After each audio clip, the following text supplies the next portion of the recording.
Hi, this is Lady from Keep Unfrozen Ministries.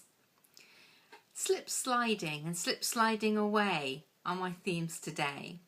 And it came about because I've had a few weeks break from going to church. And when I went back to church, I found it more difficult than I expected.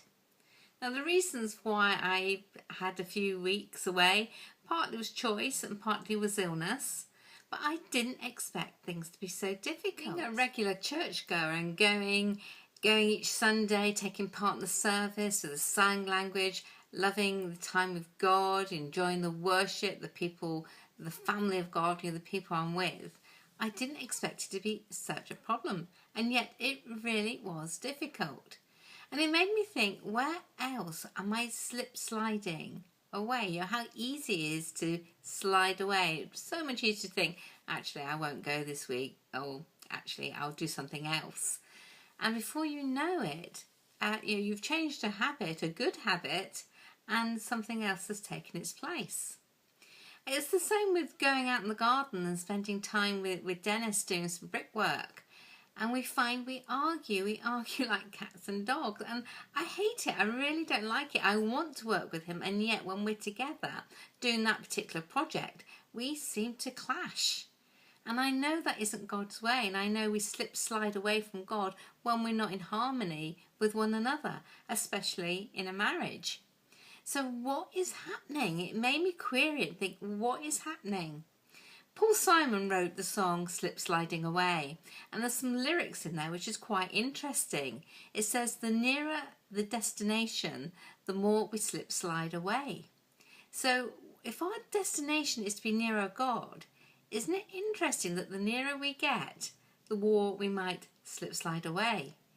Now we would call that resistance, or a spiritual attack or something like that. And it does make you wonder what is really happening. Now we know from your stories in the Bible of people who have slip slid and slip slowed away from God. King Saul was a number one example of that. Somebody who chose not to have the Spirit with him, and turned into be quite a nasty piece of work, actually. So King David certainly thought so. He wanted to be alongside him and found that actually instead Saul wanted to kill him.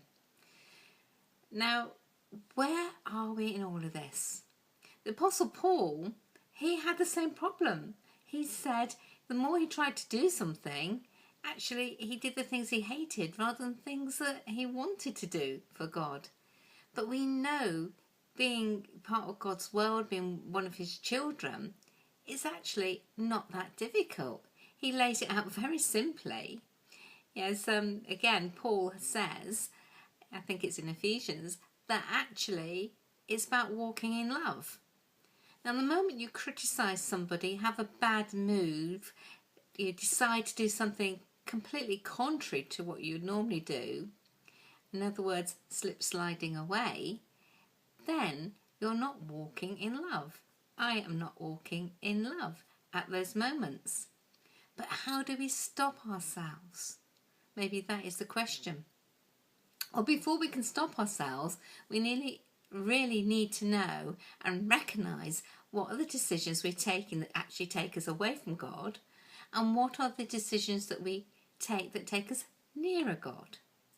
Now, to be near God, it's great to have the Holy Spirit with us, but we know the Holy Spirit can't abide really bad manners, really bad behaviour and nastiness.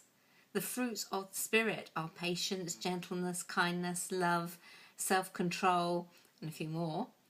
And if you're not showing those things, Holy Spirit goes, I don't want to be part of you. And yet he helps us to do all of those things. And I like and love my life with him at the centre of it. Holy Spirit at the centre of me, so I can be the centre of God and Jesus in the middle of it, of the whole mix.